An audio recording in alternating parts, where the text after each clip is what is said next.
নাজিৰাত ঐতিহাসিক দধৰ আলি শীঘ্ৰে নিৰ্মাণৰ দাবীত আছুৰ পথ অৱৰোধ।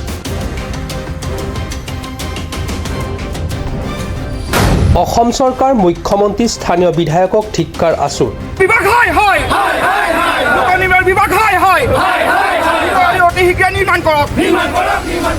ONGCক তীব্ৰ গৰিহণা। অসমৰ বাট পথ দলং আদি নিৰ্মাণ কৰা বুলি মুখ্যমন্ত্ৰী হিমন্ত বিশ্ব শৰ্মা নেতৃত্বাধীন চৰকাৰ তথা মন্ত্ৰীসকলে জয়ঢোল কোবাই আহিছে যদিও শিৱসাগৰ জিলা তথা নাজিৰা বিধানসভা সমষ্টিৰ বাট পথ আজিও তথৈবচ।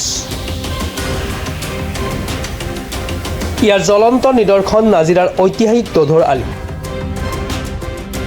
অসম চৰকাৰৰ বিয়াগম লোক নিৰ্মাণ বিভাগৰ বৰমূৰীয়া আৰু বিজেপি নেতৃত্বাধীন চৰকাৰে বিৰোধী দলৰ বিধায়ক থকাৰ বাবেই সমষ্টিত উন্নয়নৰ ক্ষেত্ৰত মাহিয়াৰ চকুৰে চাই আহিছে। চৰকাৰৰ এনে কাৰ্যৰ বাবে বিভিন্ন সময়ত ৰাইজ আৰু দল সংগঠনে প্ৰতিবাদী কাৰ্যসূচী গ্ৰহণ কৰি আহিছে যদিও কোনো গুৰুত্ব আৰোপ কৰা নাই। তেনে পৰিপ্ৰেক্ষিতত আজি সদৌ অসম ছাত্ৰ সন্থাৰ নাজিৰা আঞ্চলিক সমিতিৰ উদ্যোগত নাজিৰা নগৰৰ মাজমজিয়াৰ নাজিৰা শিমলুগুৰি উন্নয়ন প্ৰাধিকৰণ কাৰ্যালয়ৰ সন্মুখত ঐতিহাসিক দধৰ আলি অৱৰোধ কৰি তীব্ৰ প্ৰতিবাদ সাব্যস্ত কৰে। বিভাগে আজি নাজিৰা আঞ্চলিক ছাত্ৰ সন্থাই নাজিৰাবাসী ৰাইজৰ সহযোগত ঐতিহাসিক দধৰ আলি পুনৰ নিৰ্মাণৰ দাবীত আমি পথ অৱৰোধৰ নিচিনা জংগী কাৰ্যসূচী হাতত ল'বলগীয়া হৈছে। অসম চৰকাৰখনক গৰিহণা দিছোঁ। ডক্টৰ হিমন্ত বিশ্ব শৰ্মাৰ নেতৃত্বাধীন অসম চৰকাৰখনে অসমৰ বিভিন্ন জিলাবিলাকত সুন্দৰকৈ পথ নিৰ্মাণ কৰিছে, কিন্তু তাৰ পৰিৱৰ্তে ঐতিহাসিক শিৱসাগৰক মাহিয়াই দৃষ্টিৰে চাইছে। আজিও শিৱসাগৰৰ মূল ঘাই পথবিলাক জৰাজীৰ্ণ, ৰাস্তাত যাতায়াতৰ অনুপযোগী হৈ উঠিছে। তাৰ বাবে আজি ছাত্ৰ সন্থাই ক্ষোভিত হৈ পেলাই আজি পথ অৱৰোধৰ নিচিনা কাৰ্যসূচী গ্ৰহণ কৰিবলগীয়া হৈছে। পুনৰবাৰ কৈছোঁ, অসম চৰকাৰক ধিক্কাৰ দিছোঁ। ডক্টৰ হিমন্ত বিশ্ব শৰ্মাৰ নেতৃত্বাধীন অসম চৰকাৰখনক আমি ধিক্কাৰ দিছোঁ, গৰিহণা দিছোঁ। তেওঁলোকে কিয় শিৱসাগৰ জিলাখনক এনেকুৱা পৰ্যায়লৈকে ঠেলি দিছে? ঐতিহাসিক শিৱসাগৰ এটা সময়ে 600 বছৰীয়া আহোম ৰাজত্বৰ ৰাজধানী শিৱসাগৰ আছিল। আজি কিন্তু 33খন জিলাৰ পিছত একেবাৰে উন্নতিৰ জখলাত যদি আমি চাওঁ, শিৱসাগৰ জিলাখন একেবাৰে শেষৰখন জিলা হ'ব। উন্নয়ন নাই।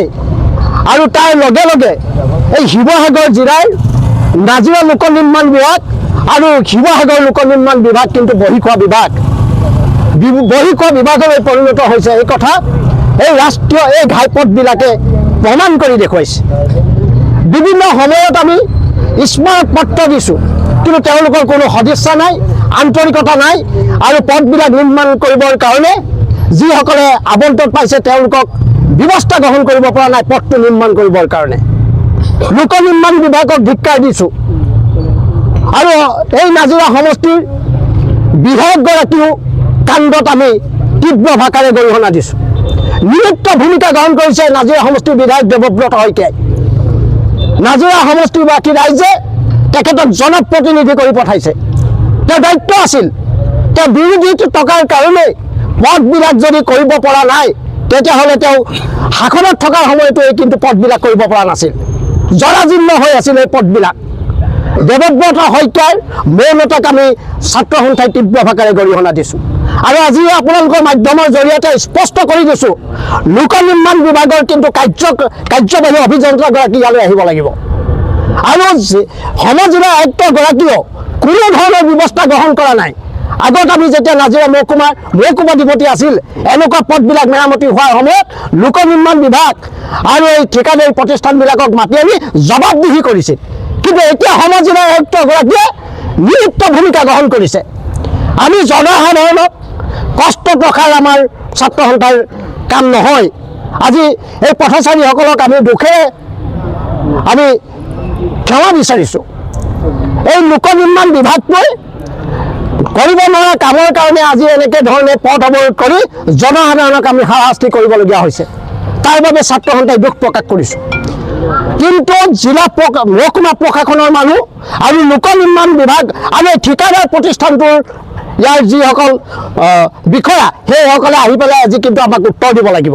কিমান দিনৰ ভিতৰত কোন ঠিকাদাৰে এই কাম লাভ কৰিছে, কিমান টকাৰ আহিছে, এই কথাবিলাক কিন্তু আজি ৰাজহুৱাকৈ কৰিব লাগিব। ঠিকাদাৰ আহিছে। নাজিৰাৰ পৰা Zulfikar Ali report, Pratah time digital.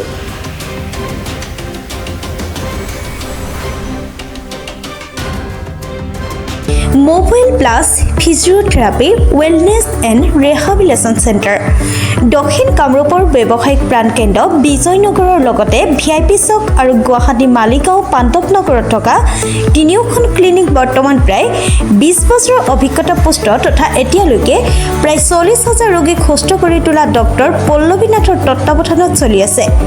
এই ফিজিঅ'থেৰাপি চেণ্টাৰ তিনিটাত বৰ্তমান অভিজ্ঞ ডক্টৰৰ দ্বাৰা যিকোনো জটিল ফিজিঅ'থেৰাপি চিকিৎসাৰ লগতে যিকোনো ৰোগীৰ ঘৰলৈ গৈ চিকিৎসা সেৱাৰ সুব্যৱস্থাও ৰাখিছে। আমাৰ ঠিকনা mobile plus physiotherapy wellness and rehabilitation centre, opposite ওপৰশালী বিজয়নগৰ SBI ব্ৰাঞ্চ। আমাৰ VIP চকৰ ঠিকনাটো হ'ল VIP Chowk near VIP bus stop, Borjhar, Guwahati. আমাৰ মালিগাঁও ঠিকনাটো হ'ল চেলাছ 360 physiotherapy and rehabilitation centre, Maligaon Pandavnagar, Guwahati 12। আমাৰ যোগাযোগ নম্বৰ হৈছে 8011744696।